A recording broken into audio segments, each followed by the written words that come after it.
Assalamualaikum warahmatullahi wabarakatuh. Kembali lagi di channel tutorialan ya. Pada video kali ini kita akan membahas tentang 5 tips untuk jika kalian ingin membuka usaha ataupun memulai usaha terutama makanan ya.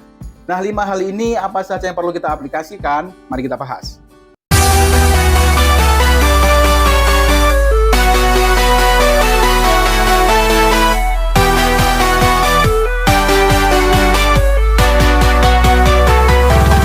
Deposit 500.000. Oke, jika kalian ingin membuka usaha atau memulai usaha, terutama usaha makanan ya, tetapi kalian masih bingung nih mau memulainya dari mana dan masih bingung apa saja yang perlu kalian persiapkan.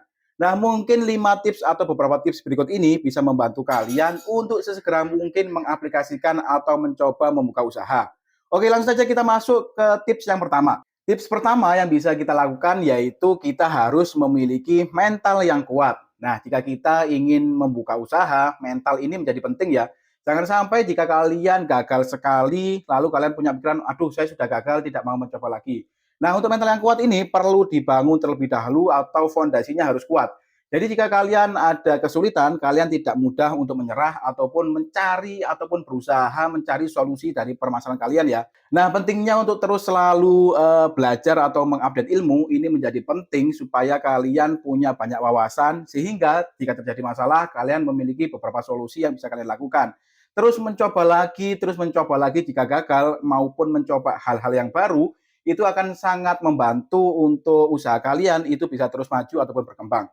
Oke, kita lanjut ke tips yang nomor 2, yaitu tentukan produk ataupun makanan yang kalian jual.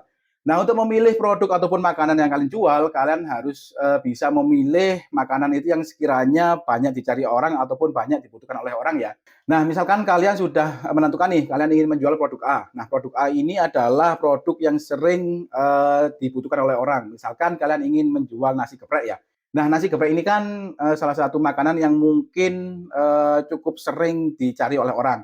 Nah, setelah kalian menentukan ingin menjual nasi geprek ini, selanjutnya langkah yang perlu kalian lakukan adalah kalian melakukan inovasi sehingga produk kalian ini memiliki perbedaan dengan produk-produk yang lain. Nah, melakukan inovasi ini menjadi penting dilakukan supaya produk kalian itu bisa bersaing ya. Nah, lalu pertanyaannya untuk mencari produk yang sering dibutuhkan oleh orang itu bagaimana, Kak? Nah, untuk menentukan produk yang sering dibutuhkan oleh orang ataupun yang sering dicari oleh orang, itu kalian bisa riset melalui offline maupun online. Nah, untuk riset melalui offline ini, nah kalian bisa riset ke sekeliling kalian itu sekiranya produk-produk yang sering dicari orang itu produknya apa sih? Jadi kalian lihat saja di beberapa wilayah atau di beberapa titik di tempat wilayah kalian tersebut, produk-produk apa saja yang sekiranya laris dan produk-produk apa saja yang sekiranya memang dicari oleh orang itu. Termasuk waktu saat membeli. Nah, contohnya jika kalian survei pada pagi hari ini makanan apa sih yang sekiranya memang dicari oleh orang? Lalu hal yang sama yaitu siang hari, sore hari, maupun malam hari. Nah, jika kalian sudah memiliki data-data ini, kalian lebih enak dan lebih fleksibel. Kalian ingin menentukan untuk berjualan apa, dan kalian juga lebih fleksibel untuk menentukan kalian ingin membuka usaha kalian itu jam berapa sampai jam berapa. Nah, untuk riset secara online ini, kalian juga bisa melakukan hal yang sama, tetapi medianya berbeda. Jika kalian tadi survei secara langsung dari atau di wilayah kalian, kalau online kalian bisa mensurveinya yaitu dari GoFood misalkan, lalu ShopeeFood ataupun GrabFood.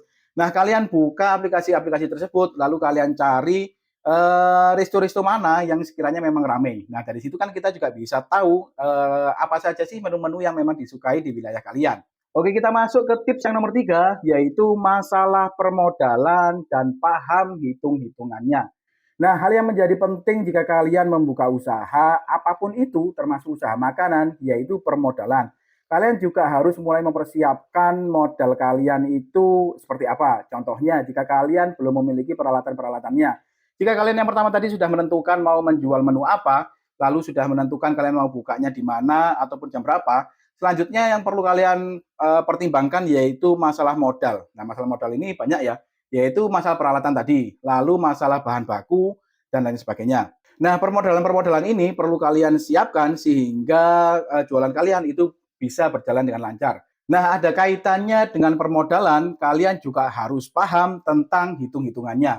Hitung-hitungan yang dimaksud adalah kalian menghitung modalnya yang kalian keluarkan itu berapa, lalu kalian juga harus paham untuk bagaimana cara menghitung HPP produk kalian, Lalu jika seumpama kalian ingin memasarkan pada offline, kalian juga harus paham hitung-hitungan bagaimana cara menentukan harga di offline maupun di online seperti ShopeeFood, GrabFood maupun GoFood. Nah, hitung-hitungan ini juga menentukan kalian ingin mendapatkan untung ataupun profit berapa. Jadi kalau kalian paham tentang hitungan-hitungan ini, kalian akan lebih mudah untuk menjalankan usaha kalian karena kalian tahu nih modal yang kalian keluarkan berapa, lalu harga pokok produksi kalian itu berapa, lalu kalian ingin mengambil keuntungan profit itu berapa. Nah, itu akan lebih mempermudah kalian untuk menjalankan usaha kalian. Nah, untuk belajar menentukan hitungan-hitungan ini di YouTube pun juga sudah banyak ya yang membahas tentang perhitungan-perhitungan ini. Nah, misalkan untuk hitung-hitungan harga menentukan harga pokok produksi misalnya, kalian bisa cek video yang lain pada channel ini ya. Lalu yang kedua misalkan untuk hitung-hitungan bagaimana mencantumkan harga kalian di offline maupun di online. Nah, itu juga ada pada channel ini ya. Nah, link-link dari video-video untuk menentukan harga ini atau menentukan hitungan-hitungan ini akan saya sematkan pada kolom deskripsi ya. Jadi kalian bisa mempelajarinya lebih detail. Oke, kita masuk ke tips yang keempat yang bisa kita lakukan jika kita ingin membuka atau memulai usaha makanan ya, yaitu masalah kualitas produk. Nah, di tahap kualitas produk ini kita ada beberapa yang bisa kita bahas, mulai dari rasanya bagaimana, lalu harganya bagaimana, lalu dari kualitas packagingnya bagaimana. Oke, kita bahas satu-satu. Masalah rasa terlebih dahulu. Nah, jika kita ingin membuka atau memulai usaha makanan, tentunya rasa ini menjadi cukup penting untuk menentukan seberapa jauh kalian bisa menjual produk kalian. Studi banding atau riset tentang produk kalian itu penting dilakukan ya. Jadi misalkan kalau tadi saya bahas kalian ingin menjual ayam geprek misalkan. Nah, itu bisa kalian survei tuh untuk penjual-penjual di wilayah kalian, itu bisa kalian beli produknya, lalu kalian riset ataupun kalian coba rasanya ini bagaimana sih?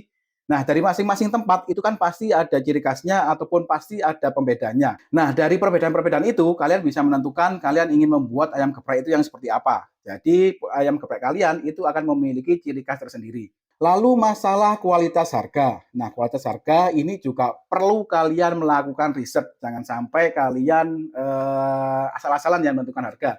Jika tadi kita sudah membahas tentang paham hitung-hitungannya, nah, jika kalian sudah paham nih hitung-hitungannya menentukan harga pokok produksi, nah yang menjadi PR selanjutnya adalah kalian ingin mengambil profit ataupun keuntungan berapa. Nah, kita mengambil profit ataupun keuntungan berapa, ini kita harus perlu melakukan riset. Nah, riset ini kalian tinggal cek aja di wilayah kalian itu, misalkan ayam geprek tadi dijual rata-rata dengan harga berapa sih? Dengan kualitas yang seperti apa? Nah, jika kalian ingin membuat kualitas yang mungkin harganya murah, jadi kalian bisa menentukan kualitasnya seberapa. Ataupun sebaliknya, kalian ingin membuat ayam geprek itu yang komplit ataupun yang kualitasnya itu mewah. Nah, jika memang keinginan kalian seperti itu, kalian bisa lihat marginnya kalian harus menjual dengan harga berapa. Nah, selanjutnya yang tidak kalah penting yaitu pengemasan atau packaging dari produk kalian. Nah, mungkin ini yang menjadi hal yang sering disepelekan oleh pedagang-pedagang. Nah, karena mungkin sering disepelekan, ini bisa kita optimalkan pada packaging ini sehingga bisa memenangkan market ataupun memenangkan pasar pembeli ataupun pasar dari customer ya. Pilihlah packaging itu yang sekiranya beda, simple dan bagus dan mengena di customer. Tidak perlu mewah, yang penting adalah mampu membuat customer itu terkesan. Nah, contohnya nih, kalau seumpama kita tidak ada modal untuk membuat kardus ataupun packaging yang full print tentang vendor ataupun produk kita, ya tidak ada masalah, kita bisa mencari jalan yang lain sehingga packaging kita itu terlihat lebih rapi ataupun menarik. Contohnya nih, kalau seumpama kalian hanya menggunakan packagingnya menggunakan foam, nah kalian bisa menggunakan atau menambahkan stiker pada foam kalian tersebut. Nah, isi dari stiker ini yang menjadi penting. Mungkin dari isi dari stiker ini bisa kalian tulisi, terima kasih karena sudah membeli produk kalian. Lalu kalian juga bisa memberikan atau menyematkan media sosial ataupun telepon kalian. Nah, hal-hal yang simpel-simpel seperti ini terbukti bisa membuat customer itu jauh lebih suka daripada packaging kita polosan. Oke, selanjutnya yang terakhir, yang nomor 5, yang bisa kita lakukan jika kita ingin membuka atau memulai usaha makanan, yaitu tentang pemasaran. Nah, tentang pemasaran ini bisa kita tentukan kita ingin memasarkan produk kita itu bagaimana. Ada dua hal yang bisa kita pilih, yaitu pemasaran secara offline maupun pemasaran secara online. Nah, apakah kita harus memilih salah satu ataupun kita harus memilih kedua-duanya? Nah, ini tergantung kalian ya. Kalau saran dari saya, tetap kita genjot di kedua-duanya. di offline tetap harus kita genjot, maupun di online juga harus kita genjot. Karena di era digital sekarang untuk pembelian produk apapun termasuk makanan, membeli secara online ini memang sangat digemari ataupun sangat sering dilakukan oleh customer ya. Nah, untuk pemasaran secara offline itu bagaimana, Kak? Nah, hal yang simpel ataupun hal yang mudah untuk yang kita lakukan untuk memasarkan produk kita secara offline yaitu kita pasarkan ke lingkungan terdekat kita, kerabat kita dulu mungkin ataupun teman-teman dekat kita. Jika kita sudah memasarkan ke orang-orang dekat kita, harapannya adalah jika memang produk kita itu memiliki kualitas yang lengkap, mulai dari rasanya, mulai dari harga, lalu mulai dari packaging, maka bukan hal yang tidak mungkin produk kalian ini akan menyebar luas di kalangan yang lebih banyak karena yaitu tadi dari mulut ke mulut. Lalu selanjutnya, jika kita ingin memasarkan produk kita di online, kita bisa mendaftarkan usaha kita pada aplikasi GoFood, GrabFood, dan ShopeeFood. Nah, untuk bagaimana cara mendaftarkan produk kalian ataupun produk makanan kalian di aplikasi GrabFood, GoFood maupun ShopeeFood itu juga pernah saya bahas di beberapa video yang lalu ya. Bisa kalian cek-cek lagi untuk bagaimana secara detailnya mendaftarkan usaha makanan kalian pada platform online seperti ShopeeFood, GoFood maupun GrabFood. Nah, kurang lebih 5 hal itu tadi ya yang bisa kita lakukan jika memang kita mau memulai atau mau membuka usaha, terutama usaha makanan. Semoga pada video kali ini bisa memberikan informasi yang cukup bagi rekan-rekan. Terima kasih sudah menonton. See you next video.